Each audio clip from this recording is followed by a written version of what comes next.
हर एक मोहब्बत पूरी होती मेरे दोस्त। काश मोहब्बत के किस्मत में साथ देने वाले लोग लिखे होते। आप लोग देख रहे हैं my English by Upendra sir का चैनल, और आज की इस वीडियो में आप लोगों को बेसिक से अंग्रेजी सिखाने वाले हैं। अगर आपको इंग्लिश नहीं आता है ना, तो यहीं से शुरू करना चाहिए। अधिकतर लोग हमसे पूछते हैं हमको अंग्रेजी नहीं आता है, कैसे अंग्रेजी सीखे। तो इस वीडियो को देखिए ना, मैं विश्वास के साथ कह सकता हूं कि आप बहुत आसानी से अंग्रेजी बोल पाएंगे। कैसे? देखिए यहाँ पे लिखे है, ये प्रोनाउन इसको कहा जाता है, सर्वनाम। जैसे अगर आपसे कहा जाए राम जाता है, तो राम का तो आप अंग्रेजी जानते हैं, RAM लिख देंगे। लेकिन दिक्कत कहाँ पे होता है कि जब हम कह दे कि वह जाता है, तो आप सोचने लगते हैं कि वह का अंग्रेजी क्या होगा। जब आपसे कहा जाता है कि वह हमको मारता है, तो आप सोचने लगते हैं कि हमको का अंग्रेजी क्या होगा, मी होगा, आई होगा, कि माई होगा, कि माइन होगा, क्या होगा। इस वीडियो में ये सब कुछ क्लियर होने वाला है, बस ध्यान से देखिए। ये प्रोनाउन है। अब प्रोनाउन का ना 7 भेद होता है, 7, जिसका यूज किया जाता है स्पोकन इंग्लिश में। देख लीजिए कौन कौन। एक होता है सब्जेक्टिव, जिसे सब्जेक्टिव केस कहा जाता है। ये कर्ता के रूप में यूज होंगे, कर्ता, यानी जब भी किसी क्रिया को करेंगे तो यही करेंगे, आईसी का यूज होगा। जैसे देखिए ना, मैं खेलता हूं, तो मैं के लिए आप क्या लिखेंगे, मैं के लिए इसमें से कुछ नहीं, केवल करने वाला कौन है, मैं ना, तो मैं के लिए अंग्रेजी लिखेंगे आई। मैंने किया आई, मैं करता हूं आई, मैं कर रहा हूं आई। यानी मैं से दुनिया का कोई भी सेंटेंस होगा, अगर मैं कुछ भी कर रहा हूं तो उसके लिए आई ही लिखना है, जिसका अंग्रेजी होता है आई यानी मैं। सेम ऐसे ही वह नाम का यानी मेल यानी लड़का, या फिर जिसका शादी हो जाए, तो वह नाम का जो भी होगा, कुछ भी करेगा धरती पे, वह खेलता है, उसने वहां गया, वह तो वह के लिए आप कभी भी अंग्रेजी लिखेंगे ही यानी होता है वह, ही यानी वह का अंग्रेजी कभी भी लिखेंगे ही। जब भी वह शब्द का प्रयोग कर्ता के लिए, कर्ता यानी क्रिया को करने के रूप में किया जाए, आप ही लगाएंगे, चाहे कोई भी टेंस, कोई भी मॉडल्स, दुनिया का कोई भी सेंटेंस हो। सेम ऐसे ही या देखिए, वह करती है, वह पढ़ती है, वह आपको मारती है, वह सो गई, वह कर सकती है, वह यानी फीमेल के रूप में जब भी वह शब्द का यूज होगा, याद रखिएगा सी यानी वह का यूज करेंगे। सेम ऐसे ही आगे देखिए, ये देखिए तुम, जैसे होता है तुम लोग, तुम, आप लोग, आप सब, तो अब सोचना पड़ जाता है तुम का लड़का है तो अंग्रेजी क्या होगा, लड़की होगी तो अंग्रेजी क्या होगा, आपका अंग्रेजी क्या होगा, आप लोग का अंग्रेजी क्या होगा, आप सबका अंग्रेजी क्या होगा, तुम लोग का अंग्रेजी क्या होगा, तुम सबका अंग्रेजी क्या होगा। इन सभी का, तू हो चाहे तुम हो, चाहे तुम लोग हो, चाहे आप हो, चाहे आप लोग हो, चाहे आप सब हो, चाहे लड़का हो चाहे लड़की हो, सभी का अंग्रेजी बस यू होता है, यू। जब भी ये कर्ता के रूप में इसका प्रयोग किया जाए, कर्ता यानी क्रिया करे, तुम लोग जाते हो, तुम जाते हो, तू जाते हो, सभी के लिए आप लोग लिखेंगे, क्या लिखेंगे, यू का उच्चारण करेंगे, यू से सेंटेंस बनाएंगे। यू का मतलब होता है क्या चीज, आप लोग, आप सब, तू, तुम लोग, तुम सब, सभी इसका हिंदी होता है, याद रखना है। मेल फीमेल दोनों के लिए इसका उपयोग किया जाता है। सेम ऐसे ही दे, THEY, दे का मतलब क्या होता है, वे या वे लोग। अब इसको अच्छा से समझिए। दे का मतलब होता है वे, जिसके बारे में आप बात करें, वो आपसे दूर हो, एक हो चाहे अनेक हो, मेल हो चाहे फीमेल हो। वे जाता है, वे लोग जाते हैं, तो अंग्रेजी दे ही बोलना है, दे का मतलब वे या वे लोग उस काम को किए, वे लोग उस काम को कर रहे हैं, वे लोग उस काम को करेंगे। सारे सेंटेंस में वे लोग के लिए चाहे उसके लिए अंग्रेजी होगा दे। सेम ऐसे ही वी का मतलब क्या होता है, इसको याद रखना है।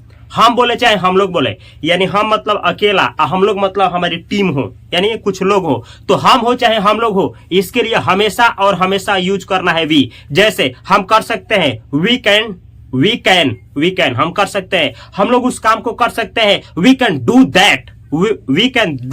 दैट, हम लोग उस काम को कर सकते हैं, we can do that work, हम लोग उस काम को कर सकते हैं, हम लोग पढ़ सकते हैं, वी कैन स्टडी, हम लोग तैर सकते हैं, वी कैन स्विम। इस तरीके से वी का मतलब होता है हम या हम लोग। आगे भी देखिए ना, इसको ईट नहीं एट पढ़ा जाता है, IT, एट का मतलब होता है यह। कोई भी दुनिया का निर्जीव चीज हो, एक हो संख्या में, जैसे यह मार्कर है, तो इसका प्रयोग ना हम लोग निर्जीव के लिए ही करेंगे, एट का। जैसे एट इज अ मार्कर, यह एक मार्कर है, यह एक बोर्ड है, eight is a board.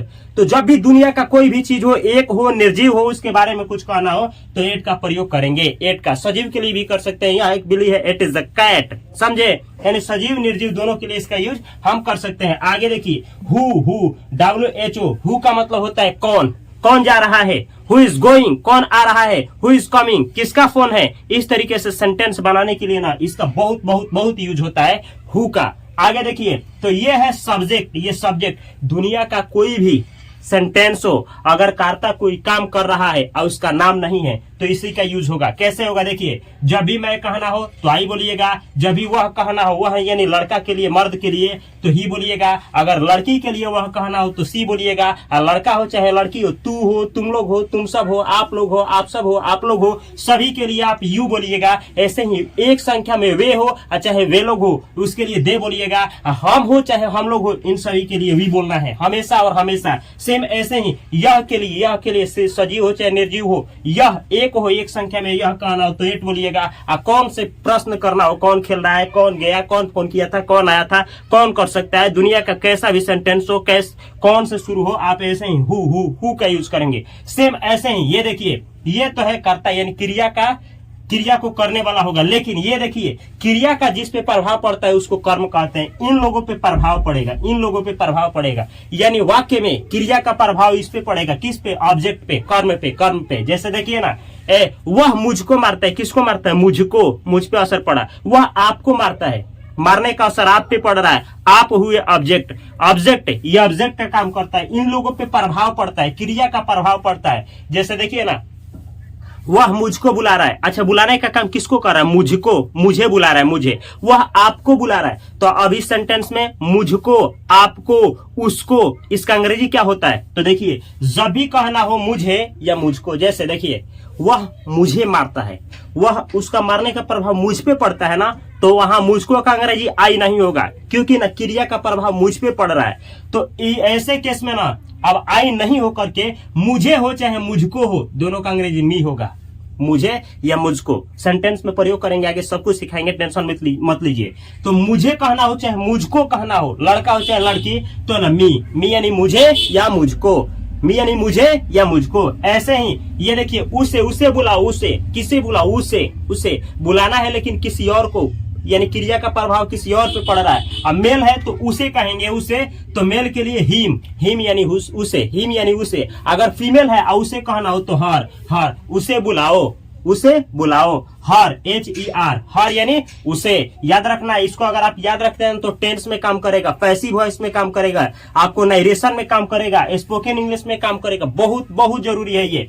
Same ऐसे ही आपको वे लोग आपको मारेंगे, वे लोग यानी कौन, वे लोग आपको बताना है दे, वे लोग मारेंगे, लेकिन मारने का प्रभाव किस पे पड़ रहा है, आप पे ना, तो आप ऑब्जेक्ट हुए। आपका अंग्रेजी क्या होगा, आपको मारेंगे, आपको। तो देखिए आपको का अंग्रेजी क्या होगा, यू, वह आपको बुला रही है, आपको, वह आपको पत्र लिख रही है, आपको, तो आपको का अंग्रेजी क्या होगा, यू का मतलब होता है आपको या आप लोगों को या तुमको या तुम लोगों को। याद रखना है। सेम ऐसे ही देम, THEM, देम, उन लोगों को बुलाओ, उन लोगों को मारो, यानी क्रिया उन लोगों पे करो। तो ये देखिए उन लोगों का अंग्रेजी होता है देम यानी उन लोगों को, ऐसे ही अस, वह हमको बुला रहा है, वह हमको एक पत्र लिख रहा है, वह हमको बोल रहा है, हमको, यानी क्रिया का प्रभाव हम पर पड़ रहा है, हम पे, तो हम पे या हमको का अंग्रेजी क्या होगा, अस यानी हमको, सेम ऐसे ही ये देखिए IT, एट, जैसे ये होता है वैसे ही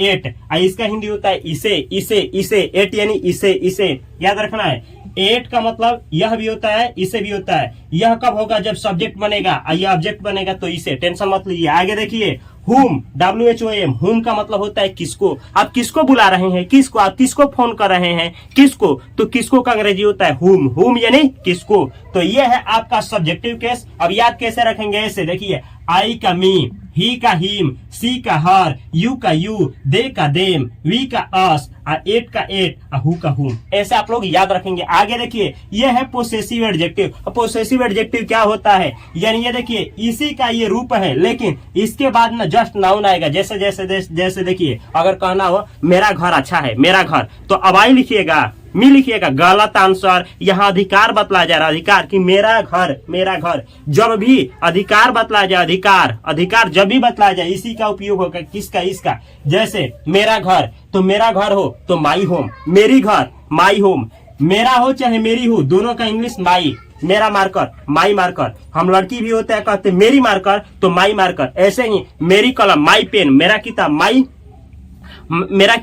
बुक, मेरा घर, माई होम, मेरा शहर, माई सिटी, मेरा देश, माई कंट्री। ऐसे ही माई के बाद इसके बाद कुछ ना कुछ आएगा। जब भी आपको कहना हो कि मेरा ये सामान मेरा, तो माई और उसके बाद वो चीज। तो मेरा हो चाहे मेरी हो, दोनों का अंग्रेजी माई माई माई माई याद रखना है। अब आपको कहना है मेरा घर अच्छा है, my home is good, my home is good. छोटा छोटा सेंटेंस पहले बनाया जाता है। मेरा भाई अच्छा है, माई ब्रदर इज गुड, मेरा भाई अच्छा है। ऐसे ही कहना हो मेरी किताब अच्छा है, माई बुक इज गुड। ऐसे ही आप लोग छोटा छोटा मेरा मेरी के लिए माई। सेम ऐसे ही उसका कहना हो, उसका भी तो हो सकता है। उसका मतलब किसी मेल का, यानी कोई लड़का का, उसका कलम अच्छा है, उसका कलम, उसका घर अच्छा है, उसका दुकान अच्छा है, उसका तो उसका का अंग्रेजी क्या होगा? हिज यानी उसका। किसी मेल के लिए, किसी मर्द के लिए, किसी लड़का के लिए यूज होगा। और सेम बात किसी लड़की के लिए कहना हो, उसकी किताब, उसकी कॉपी, उसका दोस्त। लड़की के लिए उसकी दोस्त। तो ये ऐसे ही हर फ्रेंड। देखिए जैसे कहना हो मेरा दोस्त तो हम क्या बोलेंगे? My friend. लड़के के लिए कहना उसका दोस्त तो हिज फ्रेंड, उसकी दोस्त तो हर फ्रेंड, आपका दोस्त, आपका या आपकी दोस्त, योर फ्रेंड। आप लड़की हैं तो योर फ्रेंड, लड़का भी है तो योर फ्रेंड, आपका दोस्त, आपकी दोस्त। तो याद रखिएगा योर का मतलब क्या होता है? आपका, आपकी, तुम्हारा, तुम्हारी। यहाँ पे समझ जाइए, हम कहे तुम्हारा कलम तभी भी योर पेन, आपका कलम योर पेन। हम ऐसे ही जो भी शब्द हो, आपका कलम योर पेन, आपकी कलम योर पेन, आपका, आपकी, तुम्हारा, तुम्हारी। सबका अंग्रेजी क्या होता है? Your home, your pen, your car, your city, your country, यानी आपका।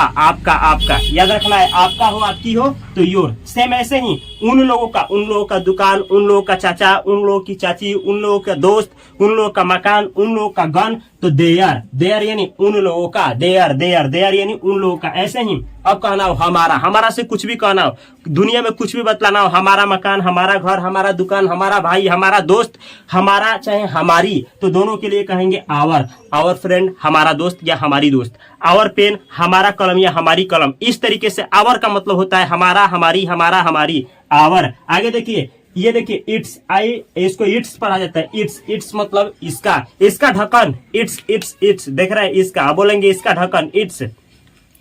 इसका जैसे अब बिल्ली है कहेंगे इसका पूंछ तो कहेंगे इट्स टेल, इसका पूंछ। तो जब भी कहना हो निर्जीव के लिए इसका ये सामान तो इट्स का प्रयोग होता है। आगे सिखाएंगे सब कुछ, टेंशन मत लीजिए। हुज, WHOAC, हुज मतलब किसका कलम, हुज पेन, किसका कार, हुज कार, किसका बैग, हुज बैग। ऐसे ही हुज का मतलब होता है किसका चाहे किसकी के लिए दोनों का अंग्रेजी होता है हुज। जैसे हमें कहना हो किसका कलम तो हुज पेन, और किसकी कलम तो हुज पेन। नहीं पूछा जाता है किसका, तो ये जानने के लिए अधिकार में कि एक सामान किसका है तो हुज, और उसके बाद वो वस्तु जिसका आप जानना चाहते हैं। ठीक है, तो इस तरीके से अब याद कैसे करेंगे एक बार देख लीजिए। आई, मी, माई। ऐसे ही, him, his, she, her, you, your, they, them, their, we, us, our, it, its, who, whom, whose। इस तरीके से याद करेंगे। ये देखिए आपका ये कौन चौथा है? Possessive pronoun. पोसेसिव प्रोनाउन का मतलब होता है इसके बाद कोई नाउन नहीं आएगा, ये सेंटेंस के लास्ट में आता है, सेंटेंस के लास्ट में। जैसे देखिए सेम अर्थ देंगे, यही अर्थ देंगे, सेम अर्थ ये जो है ना, यही अर्थ ये भी देता है, टेंशन नहीं लेना है। तो आपसे पूछा जाए माइन, तो माइन का भी अंग्रेजी क्या होता है? माइन का हिंदी क्या होता है? सेम होता है, मेरा, मेरी। जो देखिए जो हिंदी इसका होता है ना, सेम हिंदी इसका होता है, लेकिन सेंटेंस में अलग तरीके से यूज होता है, आपको आगे सिखाएंगे। देखिए माइन का मतलब मेरा, मेरी। ऐसे हिज का मतलब उसका यानी किसी लड़के का, किसी मर्द का। हर्ष मतलब उसकी। योर्स, इसी में लगा है एस, योर्स मतलब आपका। देयर्स, इसमें लगा है एस, देयर्स मतलब उनका। ऐसे ही इसी में लगा है एस तो आवर्स मतलब हमारा या हमारी भी होता है। तो अब याद कैसे रखेंगे? देखिए ना, माई से बना है माइन, ठीक है, हिंदी होगा मेरा, मेरी।